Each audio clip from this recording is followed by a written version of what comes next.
হে আমার রব, আমাকে আপনি নেক সন্তান দান করেন। অতঃপর তাকে আমি এক সহনশীল সন্তান দানের সুসংবাদ দান করলাম। অতঃপর যখন সে পিতার সাথে মেহনত করার বয়সে উপনীত হল, তখন তিনি বললেন, হে বৎস, আমি স্বপ্নে দেখি যে নিশ্চয় আমি তোমাকে জবেহ করছি। অতএব তুমি ভেবে দেখো যে তুমি কি সিদ্ধান্ত নেবে। সন্তান বলল, হে আমার পিতা, আপনি যা আদিষ্ট হয়েছেন তা আপনি করুন, ইনশাআল্লাহ আপনি আমাকে ধৈর্যশীল পাবেন।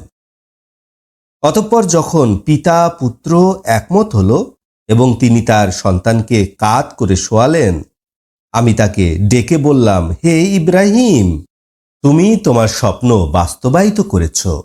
আমি এভাবেই সৎকর্মশীলদেরকে পুরস্কৃত করে থাকি। নিশ্চয় ইহা ছিল একটি মহা পরীক্ষা বা স্পষ্ট পরীক্ষা, এবং আমি তাকে মুক্তি দিলাম একটি বড় কুরবানির বিনিময়ে। আমি ইহা পরবর্তীদের স্মরণে রেখেছি। ইব্রাহিমের উপরে শান্তি বর্ষিত হোক। এভাবেই আমি সৎকর্মশীলদেরকে পুরস্কার প্রদান করে থাকি।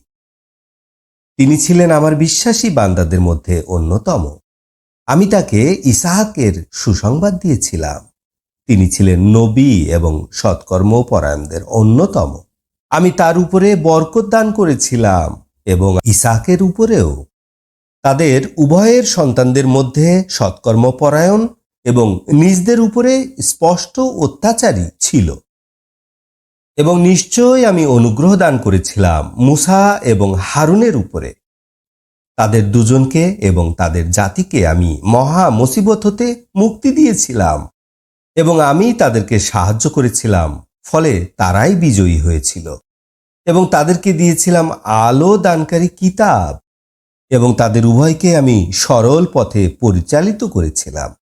তাদের উভয়কে আমি পরবর্তীদের স্মরণে রেখেছি।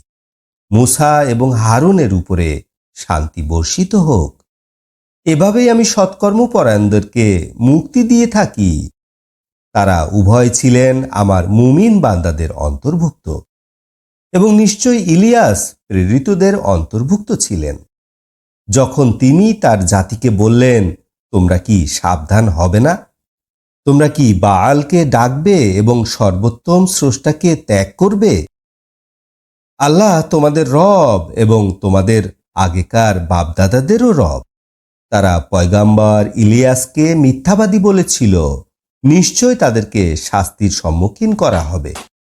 তবে আল্লাহর মোখলেস বান্দাদের অবস্থা ব্যতিক্রম এবং আমি আল্লাহ তাকে পরবর্তীদের স্মরণে রেখেছি। ইলিয়াসপন্থীদের উপর শান্তি বর্ষিত হোক। এভাবেই আমি সৎকর্মশীলদেরকে মুক্তি দান করে থাকি। নিশ্চয় তিনি ছিলেন মুমিনদের অন্তর্ভুক্ত। নিশ্চয় লূত ছিলেন রাসূলগণের অন্তর্ভুক্ত। আমি তাকে এবং তার পরিজনবর্গকে মুক্তি দিয়েছিলাম, এক বৃদ্ধা ব্যতীত, যে ছিল পিছনে অবস্থানকারীদের অন্তর্ভুক্ত। অতঃপর আমি অবশিষ্টদেরকে সমূলে ধ্বংস করেছিলাম। নিশ্চয় তোমরা তাদের ধ্বংসাবশেষের উপর দিয়ে প্রভাতকালে যাতায়াত করো এবং সন্ধ্যাবেলায়ও তোমরা কি বুঝবে না?